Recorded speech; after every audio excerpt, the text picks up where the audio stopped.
פרויקט יוקר המחיה זה פרויקט שהמטרה שלו היא לעזור למשפחות עם ילדים בעיר תל אביב-יפו, של העלויות המאוד מאוד רבות וגבוהות שיש להם. במסגרת הפרויקט הזה אנחנו מתמקדים בהוצאות על חינוך וטיפול בילדים מגיל לידה ועד גיל 18. אז תשמעו, באנו להזמין אתכם להשתתף, להיות חלק בעצם מניסוי שהוא חדשני לגמרי, עוד לא נעשה כזה בארץ. השנה הבאה אמור להיכנס לתוקף חוזר מנכ"ל, שמסדיר את כל עניין של התזונה הבריאה בבתי הספר. והמטרה היא פה לבדוק ולבחון איך אנחנו מטמיעים את זה. עד כמה העמידה בחוזר מנכ"ל היא גם טובה ומזינה, וגם כדאית וכלכלית לספק. ויש הרבה מאוד דברים שצריכים להיות בתוך מנה. כמות מאוד גדולה של חלבון, כמות סבירה של דגן או קטניה, ירקות מבושלים וסלט מורכב. לא הייתה לנו קפיטריה עד היום. אני מאוד חושש מכך שאם יהיה אוכל שיפתה את הילדים, יהיה לחץ מאוד גדול. יש פה בכלל איזשהו סוג של פעולה שהיא חדשה ויוצאת דופן בנוף העירוני, בנוף החינוכי, שזה הניסוי שאנחנו עושים. הפרוטוטייפ עצמו וזה שאנחנו לקחנו על עצמנו לעשות את הבדיקה הזאת ואת הלמידה הזאת, זה הכי מרגש אותי. ובעצם הבאנו לפה קפיטריה זמנית שבכל שבוע ממציאה את עצמה מחדש ונראית לגמרי אחרת. הקרטון בא פה לענות על אתגר כפול, גם האתגר של כמות הילדים וגם הנושא של התקציב, שזה באמת, הקרטונים עולים הרבה פחות, זה חומר מקיים, זאת אומרת שאפשר אחר כך למחזר אותו. בשבוע הראשון, מה שעשינו זה שתלמידים בעצם היו צריכים להזמין שבוע מראש, להיכנס לאפליקציה ולבחור בדיוק מה הם הולכים לאכול בכל יום שהם רוצים לאכול בו ולשלם מראש.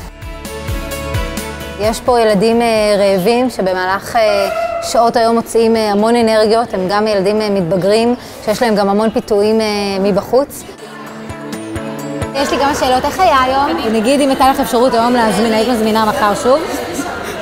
כן. אבל לא הבנתי למה צריך להזמין את זה שבוע מראש. כאילו, כל הקטע בקפיטריה שזה יהיה ספונטני. בשבוע הראשון למדנו שהאפשרות להזמין את המנה מראש מאפשרת לנו או למפעיל של הקפיטריה להתמודד עם פיק של מאות תלמידים שבאים לקחת אוכל במעט מאוד זמן, רבע שעה. מצד אחד, מצד שני, התלמידים מאוד התלוננו נגד זה, כי זה בעצם לא מאפשר להם שום ספונטניות, זה דורש מהם היערכות משמעותית מראש, וזאת לא החוויה שהם מחפשים.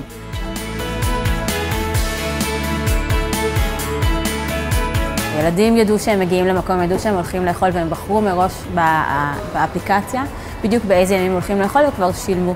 ובעצם לפי הריח לקחת מנה בתוך גדרה, בתוך קערה ולשבת לאכול. רבותיי, פתחנו.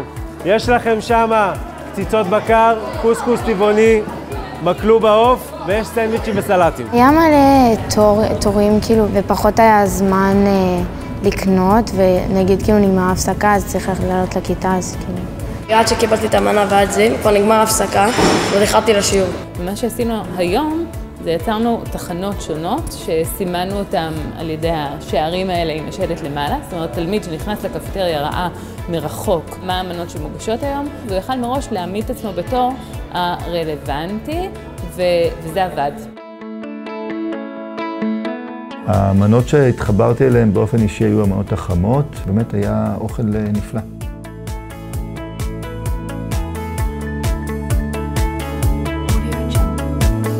מה שאנחנו בודקים בשבוע הזה, קודם כל הוא היכולת לייצר מנות טעימות. ודבר שני, אנחנו גם רוצים לראות אם הדבר הזה מייצר את אותה תחושת כיף שתלמידים מחפשים אותה, את אותו מקום ומרחב בתוך בית ספר שאפשר לבוא אליו במהלך היום ולהרגיש בו שקט וקצת ניתוק וקצת הפסקה.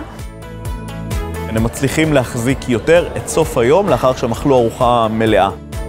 זה היה נחמד השבועות האלה, אם זה היה מאתגר. תגידו מה אתם מרגישים. פעם כולם היו בכיתות עם הטלפונים ולא עושים כלום.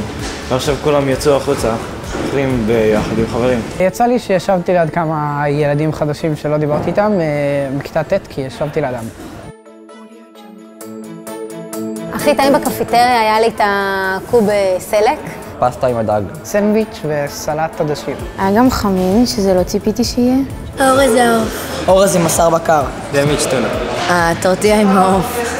הלחמג'ון, שזה היה בשר בתוך פיתה כזאת. והיה טעים. אני קניתי תפוח וזה לדעתי יותר הסביע אותי מאשר כאילו חטיף או משהו. בשלושת השבועות האלה החזקנו כאן בתיכונת את המסעדה הכי גדולה בתל אביב. למדנו המון על הדרך שאפשר לעבוד ולפתח ככה פרוטוטייפ. למדנו לייצר דברים שהם בעלי ערך גבוה או תמורה גבוהה לכסף מצד אחד, מצד השני שהם בריאים וטובים, ומצד שלישי, לא תמיד מה שנדמה לנו שהילדים שלנו רוצים זה באמת מה שהם קונים בפועל. הצורך במקום לקנות בו גם בהפסקת הבוקר הוא חשוב, והם לומדים לגלות טעמים חדשים. זה מזון בריא יותר, זול יותר לתלמידים ולתושבי עיריית תל אביב. ולכן צריך לראות איך אנחנו מגיעים למודל שמהווה גם יתרונות בשבוע השלישי וגם יתרונות בהזמנה מראש שמוזילה את עלות המוצר. לדעתי זה ממש טוב, כי אז אתה לא צריך לאכול אחרי זה בבית, אתה כבר שבע מהבית ספר. אז אחרי זה אתה יכול להמשיך להיות עם חברים אחרי הבית ספר והכל ואתה לא צריך לשבת לאכול.